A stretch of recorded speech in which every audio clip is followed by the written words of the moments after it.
everyone, today I will show you how I make plastic bridge with metal framework. We have here a case from Dr. Ina of University of Visayas. Nagawa na po namin ito ng temporary plastic bridge and now we are making permanent plastic bridge na mas matibay. Actually, the case is not ideal for bridge, but the patient insisted to have a bridge. That's why we have to design something that is not too heavy. Kaya, ni-request ni Doktora na gawan ko ng metal framework. I am doing the setup for trial. We have only 2 abutments. The patient is aware that 2 abutments is not enough for the bridge. Plastic bridge will cost you more or less 5,000 per unit. Yan po ay estimated price lamang at pwedeng magbago depende kung saan lugar kayo magpapagawa. Tinanggal ko po ang metal sa labial ng 2 abutment upang hindi po maaninag ang metal. Ayan po, ipagpatuloy natin ang pag-setup at unahin muna natin ang pag-setup sa anterior area. Pagkatapos po ng 5 taon ng aking pagtrabaho sa Palau Islands, ay nagdesisyon ako na hindi na babalik. Inisip ko na ako ay magnegosyo lamang at iiwan ko na ang aking dental career. Ininvest ko ang aking naipon sa isang negosyo. Nagtayo ako ng sari-sari store at karinderya. Lumipas ang 9 na buwan, hindi ako naging masaya. Kaya ako nag-apply sa isang multinational company ng dental laboratory dito sa Makati. Ang pangalan ng dental laboratory ay Interdent. Nagkataon naman na ang Interdent ay naghahanap ng dental technician. Kaya May 20 of 1996 ay nag-umpisa ako magtrabaho sa Interdent Incorporated dito sa Makati. Ituloy lang po natin ang pag-set up. Pagmasdan nyo po kung paano ko sineset up ang mga pontik. After 4 months of my employment dito sa Interdent, ako po ay inappoint ni Mr. Doviak na may-ari ng Interdent na mag-head ng isang department. Ang department na ito ay tinatawag na Biotemps Department. Ito ang gumagawa ng mga temporary crowns and bridges. After 1 month, ako po ay nilipat sa isang department at ito ang tinatawag na Waki Department. Gumagawa po kami ng iba't ibang props na mga false teeth na ginagamit pag Halloween party. Yan po ang ilan sa mga sample similar images na ginagawa ko sa Waki Department. Marami po ang aming ginagawa. Thousands. Naging productive ang Interdent nung mga panahong yon. Mataas ang demand sa Flexite Department. Kailangan mag-expand at mag-create ng isang grupo pa ng Flexite Department. Kaya yung Waki Group ay tinuruan ko upang gumawa ng mga Flexite. Malaki ang tiwala ni Mr. Doviak sa akin kasi nga magaling daw akong teacher. Lumipas ang buwan, gumagaling ang aking mga members na gumawa ng flexible dentures. Hanggang sa kami ay naging regular Flexite group.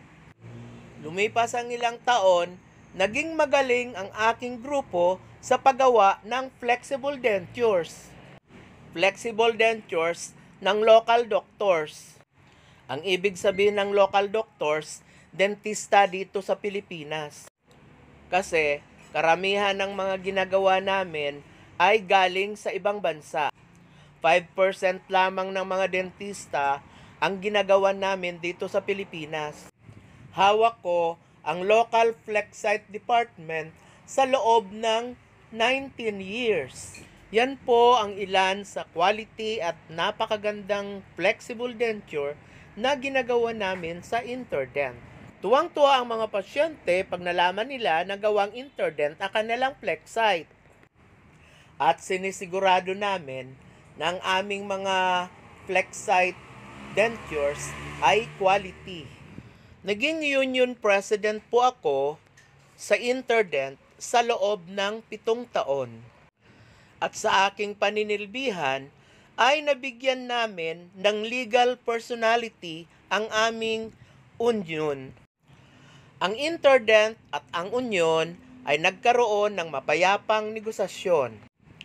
Tuwang-tuwa kami nung pumayag ang Interdent na bigyan kami ng 2,000 across the board increase every year. At yun po ay tumagal sa loob ng 7 taon. Dahil doon, unti-unting tumaas ang aming sahod. 2,000 ang increase bawat taon. Masaya kami at naging masigasig ang mga empleyado magtrabaho. Pati si Mr. Doviak, ang may-ari ng Interdent, masaya din.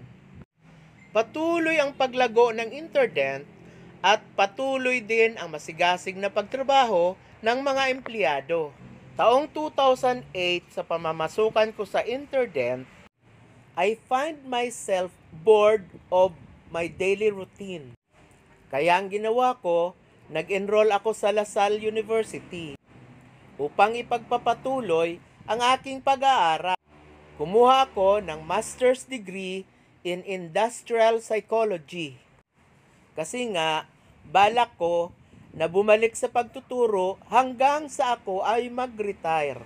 At yun po ay nangyari after 12 years ng aking pamamasukan sa Interdent. Nung first day of classes ko ay nagulat ako.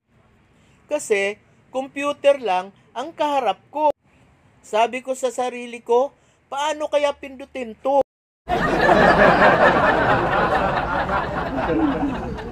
Ginalabit ko yung katabi ko. Ang sabi ko, pindutin mo rin yung akin. Wala akong kaalam-alam sa computer nung mga panahong yun. Di ba nga, nag-graduate ako ng college MSU Marawi City, 1981. Hindi pa uso ang computer nun. Ang uso nun, calculator pa lang. Sinikap ko na matuto ng computer. Kaya ang ginawa ko, nag-enroll ako ng computer literacy dito sa isang school na bagong tayo. Dito rin sa Makati, malapit lang sa Interdent. Ako ay nag-enroll at tuwing hapon ang klase ko at bumili na rin ako ng sarili kong laptop. O di ba, bungga?